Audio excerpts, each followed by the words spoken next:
9 years ago, I reached out to Lexar trying to get my hands on this super cool modular card reader tower dock thing called the Workflow HR1. They didn't reply to me, so ultimately I bought not one but two of them, which we used for years. They're super cool. You can use the modules either inside the tower, which can be either USB or Thunderbolt, or separately if you need to take them on the go.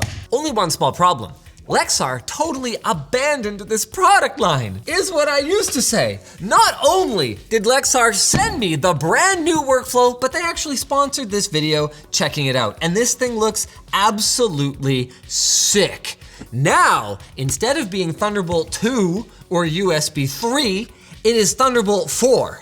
Instead of having 4 docks, it can support up to 6 docks plus a couple of USB ports, one Type A, one Type C in the front, and it even supports daisy chaining up to 6 of these devices according to the Thunderbolt spec, including having displays in line with it and whatever else.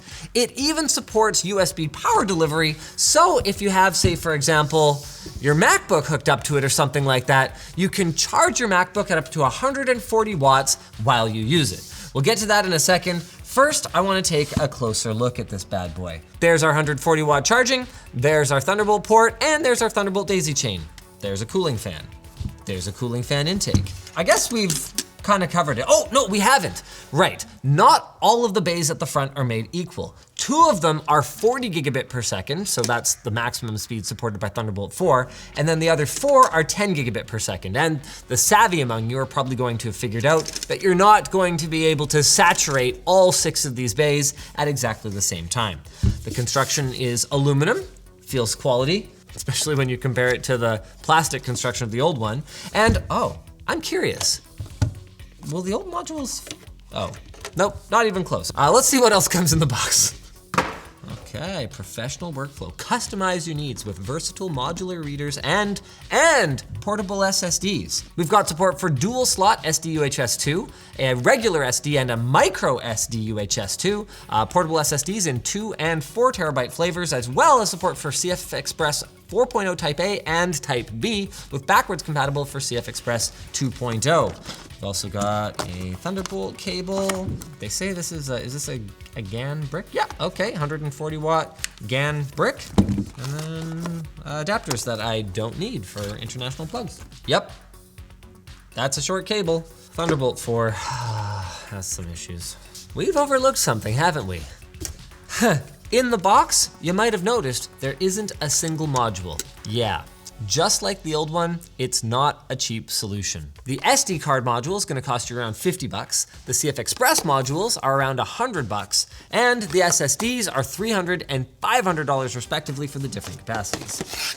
All right. And in terms of included accessories, they just come with a USB cable and then the little modular reader itself. So just like the old generation one, you can use USB-C and use it as a standalone device, or you can slot it right into our reader here. Is it direction agnostic? Can I just put it in either way I want?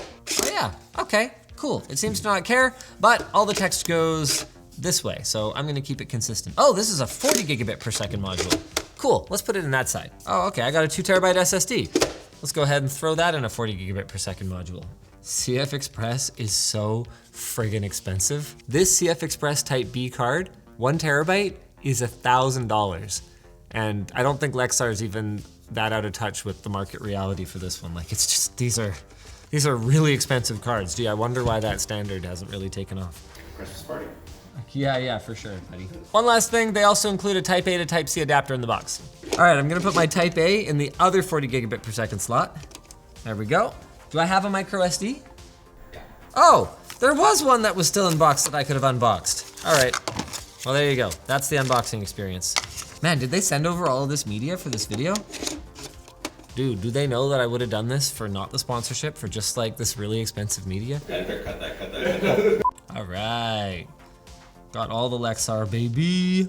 Dude, you can have 36 card readers on a single port? Not to mention that some of them are dual, like SD and micro SD ones. Ridiculous. Okay, so some of these have some stuff on them, right? Hey, look at that. All footage, 472 gigabytes. Okay, here we go, 23 gigs, let's go. Good gravy. 2.6 gigabytes. That's with a big B. Gigabytes per second. We are moving around tens of gig files, just like they are nothing. What kind of speeds are we gonna get on our SD cards? Let's try copying one of these files to our SD card. Let's go with our full-sized SD. Not bad, not bad. 200 and something megabytes a second. Dude, I know, for those of you who don't care, this is not gonna be that exciting. But for those of us who do care, being able to move footage around quickly and seamlessly is a huge deal. There you go, there you go. See that? The big number is off the graph now, so we can actually see the SD card transfer. Now, let's say that we wanted to transport some footage back with us, okay? So we've got that, what was that, like a 30 gig file or something like that on our SD card. It's pretty typical for us to carry something back if the camera operator's traveling separately, or to make 2 copies, so if 2 people are traveling, each of them has one, and using a portable SSD like this is a really good way to do that. So I'm just gonna rip one of my CF Express card readers out. I'm gonna throw that SSD in there, and then I'm gonna copy from my SD card to my portable SSD. Sorry, it was 15 gigs, 15 gigs.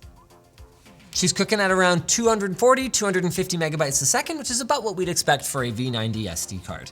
Of course, that's not as fast as this SSD can go, but we'll wait until this is done first.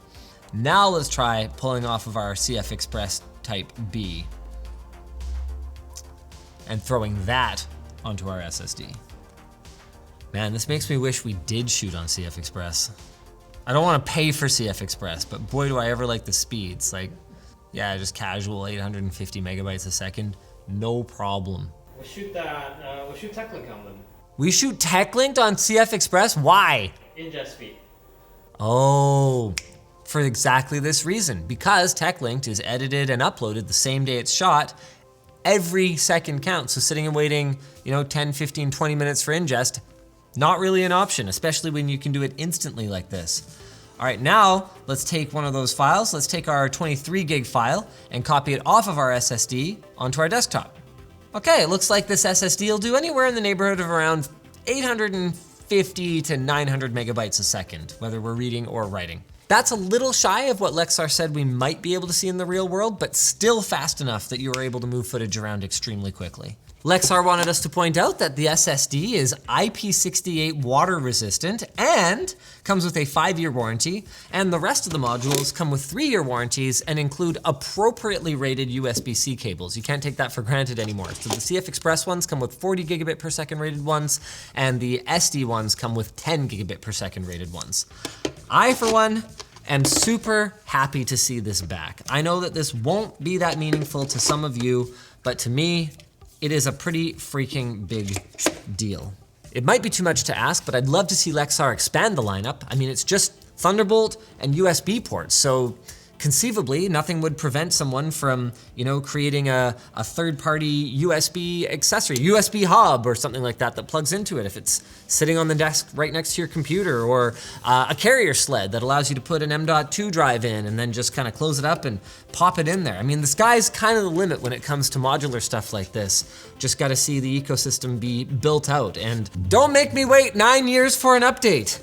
It's not cheap, but it is something that, as you guys can see, I mean, it wasn't cheap last time. If you have the workflow for it, it can be worth it. Even though it's, what is it, $600 for the dock this time around? Yeah, like I said before, not cheap, but definitely cool. Thanks Lexar for sponsoring this video and sending over these goodies. Thank you guys for watching. Subscribe to ShortCircuit.